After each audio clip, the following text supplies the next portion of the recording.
आज के इस नए एक्सप्लेनर में स्वागत है। चलिए एक ऐसी जर्नी पर चलते हैं जहां हम स्टॉक मार्केट के उस डर को हमेशा के लिए खत्म कर देंगे। अक्सर लोगों को लगता है ना कि शेयर मार्केट तो बस एक सट्टा है या जुआ है। बिल्कुल नहीं। आज इस चर्चा में हम इस डरावनी इमेज को बदलकर इसे एक प्रॉपर और लॉजिकल स्ट्रक्चर में समझेंगे। मार्केट बस खरीदने और बेचने का मैदान नहीं है, ये एक प्रॉपर सिस्टम है जिसे कोई भी आसानी से समझ सकता है। तो फटाफट देखते हैं कि आज का एजेंडा क्या है। शुरुआत करेंगे द फाउंडेशन ऑफ स्टॉक से, फिर मेजरिंग बाय कंपनी साइज पर जाएंगे। इसके बाद चूजिंग एंड इन्वेस्टिंग स्टाइल को समझेंगे, फिर नेविगेटिंग सेक्टर्स एंड साइकिल्स, और आखिर में बात करेंगे रिस्क्स, रिवॉर्ड्स एंड रियलिटी की। ये एक तरह का विजुअल मैप है जो बेसिक कॉन्सेप्ट से लेकर प्रो लेवल तक गाइड करेगा। तो चलिए शुरू करते हैं पहले हिस्से से, द फाउंडेशन ऑफ स्टॉक्स।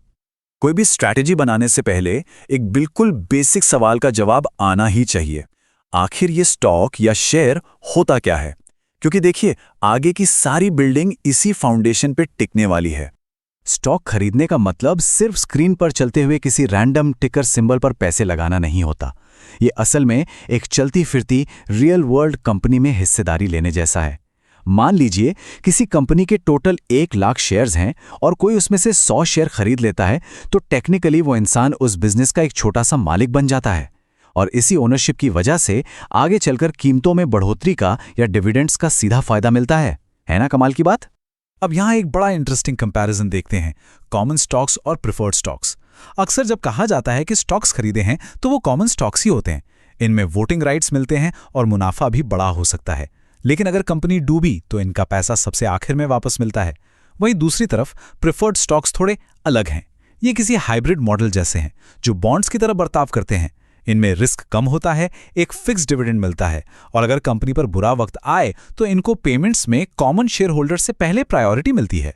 आइए आगे बढ़ते हैं और देखते हैं हमारा अगला section, measuring by company size. इस मार्केट कैपिटलाइजेशन या कैप साइज को अगर रियल लाइफ एग्जाम्पल से समझें तो बात बहुत आसान हो जाती है। लार्ज कैप कंपनियों को समझिए जैसे बहुत एक्सपीरियंस्ड प्रोफेशनल्स। इनमें रिस्क कम होता है और ये स्टेबल रहकर कंसिस्टेंटली पैसा बनाते हैं। मिड कैप कंपनियां उन यंग एनर्जेटिक प्रोफेशनल्स की तरह हैं जो तेजी से आगे बढ़ना चाहते हैं। इनमें थोड़ा रिस्क ज्यादा है पर ग्रोथ के चांसेस भी अच्छे हैं। और स्मॉल कैप्स, ये उन छोटे स्टार्टअप्स की तरह हैं जिनके सपने तो बहुत बड़े हैं पर रिस्क भी एक्सट्रीम है। अगर चल गए तो अग्रेसिव मल्टीबैगर रिटर्न्स दे सकते हैं। साइज समझ लेने के बाद अब आते हैं तीसरे हिस्से पर, choosing an investment style. Market में हर किसी का अपना एक अलग नजरिया होता है। कुछ होते हैं ग्रोथ स्टॉक्स, यानी ऐसी कंपनीज जो अपना सारा मुनाफा वापस बिजनेस बढ़ाने में लगा देती हैं, जैसे कई टेक कंपनीज। दूसरे होते हैं वैल्यू स्टॉक्स, जो अपनी असली कीमत से सस्ते में मिल रहे होते हैं, यानी एक अच्छी डील की तरह। फिर आते हैं डिविडेंड स्टॉक्स, जो उन लोगों के लिए बेस्ट हैं जिन्हें एक रेगुलर और स्टेबल पैसिव इनकम चाहिए। और आजकल ESG स्टॉक्स का बड़ा ट्रेंड है, जो उन कंपनियों पर फोकस करते हैं जो पर्यावरण, समाज और कॉर्पोरेट गवर्नेंस का पूरा ख्याल रखती हैं। एक बड़ा ही मजेदार फैक्ट बताऊं, HDFC बैंक या ITC लिमिटेड जैसी जो सबसे स्ट्रांग और इंडस्ट्री लीडिंग कंपनियां होती हैं, उन्हें ब्लू चिप स्टॉक्स कहा जाता है। पर क्या पता ये शब्द कहां से आया? ये शब्द सीधा कसिनो से उठाया गया है। पोकर खेलते वक्त सबसे महंगी और सबसे वैल्यूएबल चिप नीले रंग की यानी ब्लू होती है। वहीं से मार्केट ने यह नाम ले लिया इन हाई वैल्यू और भरोसेमंद कंपनियों के लिए। आगे बढ़ते हैं चौथे सेक्शन पर, नेविगेटिंग सेक्टर्स एंड साइकिल्स। ये कंपैरिजन बिल्कुल परफेक्ट है ये समझने के लिए कि कुछ स्टॉक्स जिन्हें साइक्लिकल स्टॉक्स कहते हैं, जैसे लग्जूरियस आइटम या गाड़ियां, तभी चलते हैं जब इकोनॉमी तेजी से ग्रो कर रही हो। लेकिन डिफेंसिव स्टॉक्स जैसे हेल्थ केयर या रोजाना इस्तेमाल का FMCG सामान बनाने वाली कंपनियां खराब से खराब इकोनॉमिक कंडीशन में भी स्टेबल रहती हैं, क्योंकि चाहे मंदी आई हो, लोग जरूरी चीजें खरीदना तो नहीं छोड़ सकते ना। और सिर्फ इकोनॉमी ही नहीं बल्कि ग्लोबल ट्रेंड्स की वजह से पूरे के पूरे सेक्टर्स एक साथ रिएक्ट करते हैं। जैसे कभी पूरा IT सेक्टर बूम पर होता है तो कभी फार्मा सेक्टर एक साथ ऊपर जाता है। इसीलिए एक बढ़िया वेल राउंडेड पोर्टफोलियो बनाने के लिए इन अलग अलग सेक्टर्स की नॉलेज होना बहुत क्रिटिकल हो जाता है। और अब आते हैं इस जर्नी के आखिरी और सबसे जरूरी पड़ाव पर, रिस्क्स, रिवॉर्ड्स एंड रियलिटी। एक बहुत ही जरूरी अवेयरनेस पॉइंट जिसे हमेशा ध्यान में रखना चाहिए, सस्ती चीज हमेशा अच्छी नहीं होती। अक्सर नए इन्वेस्टर्स सस्ते दिखने वाले पेनी स्टॉक्स के पीछे भागकर ट्रैप हो जाते हैं।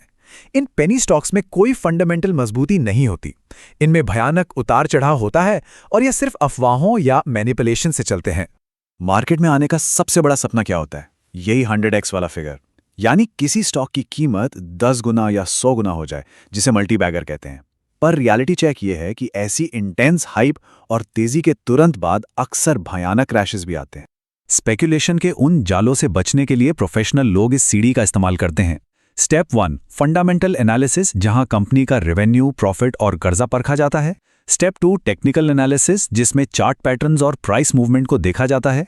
और स्टेप 3, क्वांटिटेटिव एनालिसिस, जहां डेटा मॉडल्स और एल्गोरिदम्स का यूज होता है।